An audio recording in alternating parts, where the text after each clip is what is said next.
Marty. Some of my friends say they like the beef jerky that I make, and they asked me if I would make a video and show them the recipe or tell them the recipe. So Suzanne agreed to do this, so here we are today.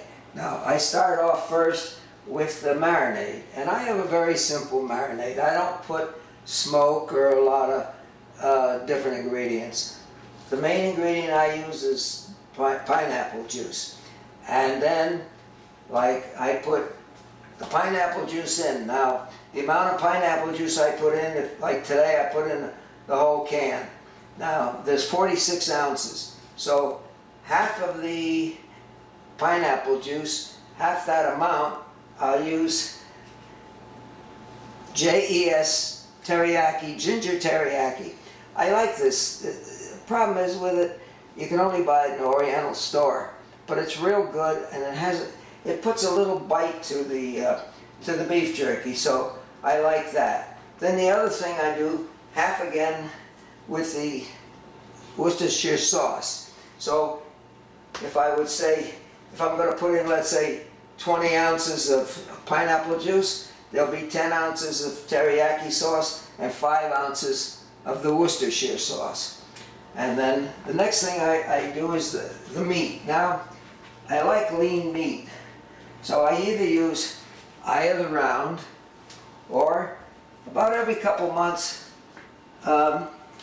Safeway will have a sale on top round that they use for London broil. And I go down on the Wednesday, the day that it first comes out, and I'm able to get the meat cutter. They'll take the whole big piece out of the box, they'll cut off the first piece because that's kind of fatty, and then I'll get a piece maybe 4 or 5 inches. And I'll take and I cut that meat up, and along there's certain lines of, they're like little sinew, and you can take off the chunks. And then what I'll do, I'll put it on my slicer, and I like to cut it real thin, and it's not hard to do that. Now this slicer's a little bit noisy, but I'll just do a couple slices. Now the only way I can cut this meat, is I have to freeze it. And I don't freeze it real solid, but enough so the meat is good and firm, and then I can slice it very readily. And then I'll just take my slices here, and I'll lay them in the marinade, and then the marinade will go into the refrigerator, and they'll stay till tomorrow morning, when we'll take and put the slices in the dehydrator. So that's it for today.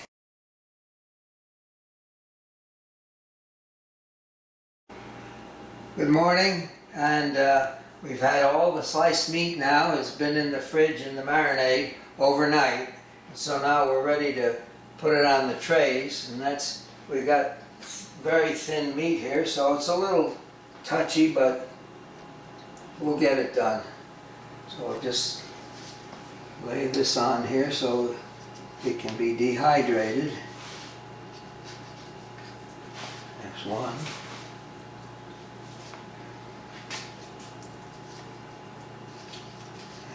Another one.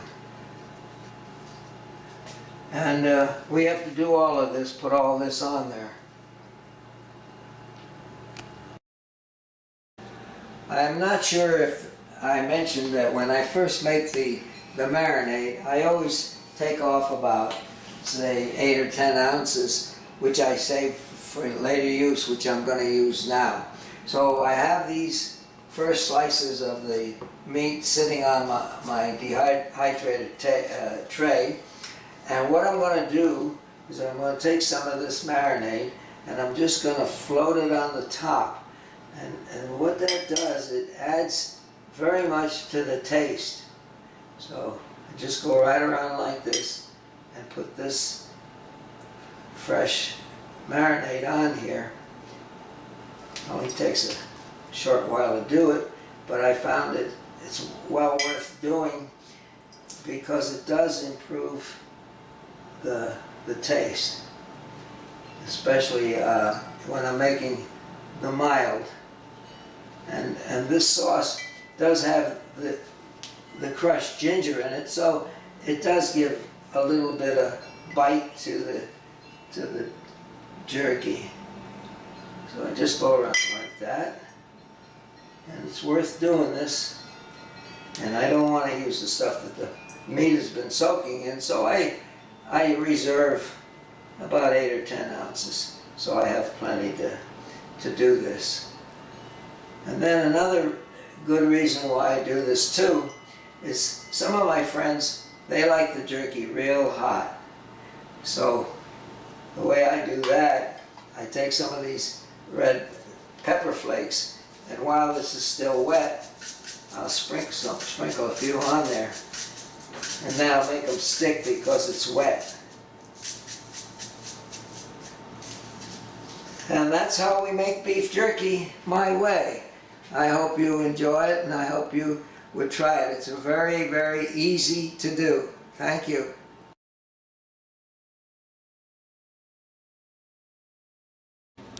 Well, we've got the first batch now off of our dryer, our dehydrator, and now the next thing to do, I'm going to go through each piece and make sure that there's no little vein of fat.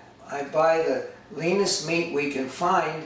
However, there's a lot of times, not all the pieces, but some of the pieces might have a tiny vein of fat, and I don't want that in there, because if you try to keep beef jerky for any length of time, there's no preservative, but if you have a little fat in there, it can go rancid. So the first thing I'm going to do is take my scissors, and I'm going to sterilize them with some alcohol, 91% alcohol. So I use these scissors strictly for doing this. I clean off the blades.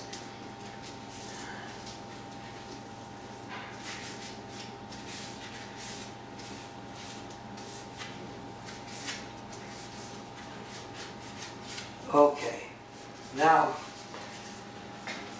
I have two kinds here. I have the hot with the seeds on them from the hot peppers, and I have the mild. Now what I'm going to do now, go through them.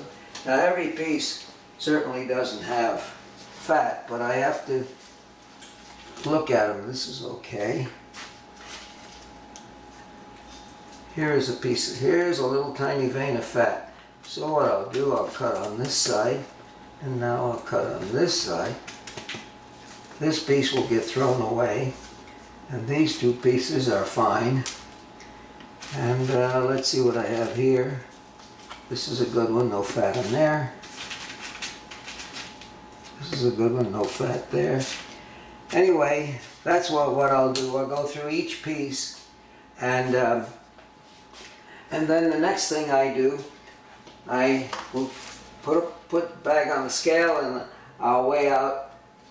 Generally 3 ounces is a nice size for most of my friends, and then we have a list of people who like beef jerky, and we give this away. I have never sold anything that we ever make here, whether it's bread or beef jerky or sauerkraut. Everything we do is gifted. And I want to thank Suzanne. She's been very patient, and she's made a good video, and she'll edit this and put it on YouTube for everybody to see. Thank you.